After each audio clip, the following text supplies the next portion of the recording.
ایک شخص حضرت ابراہیم ادم رحمۃ اللہ علیہ کے پاس آیا اور کہا کہ کوئی ایسا طریقہ بتائیے جس سے میں برے کام کرتا رہوں اور گرفت بھی نہ ہو۔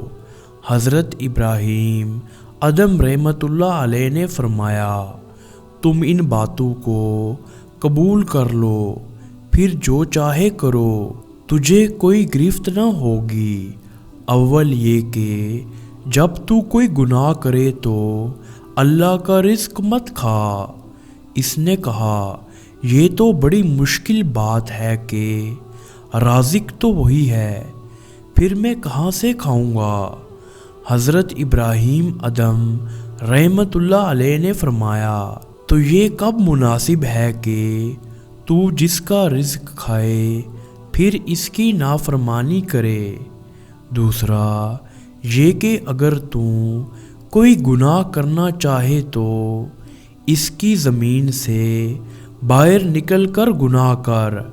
وہ شخص بولا، تمام زمین اس کی ہے، پھر میں کہاں نکلوں؟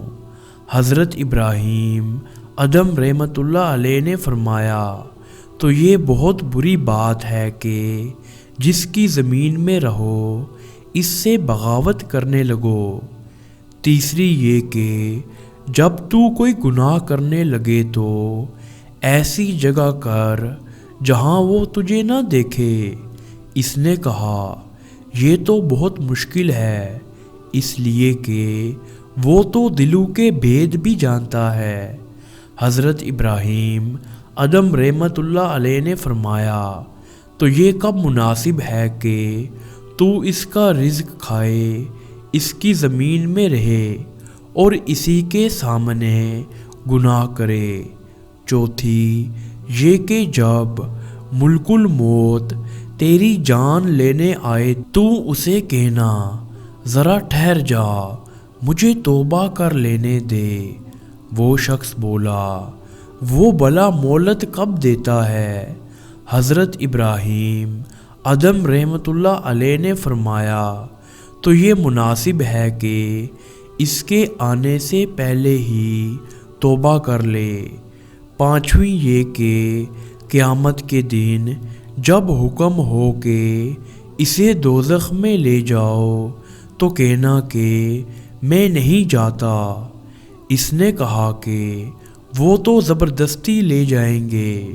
حضرت ابراہیم ادم رحمۃ اللہ علیہ نے فرمایا، تو اب خود سوچ لے، کیا گناہ تجھے زیب دیتا ہے؟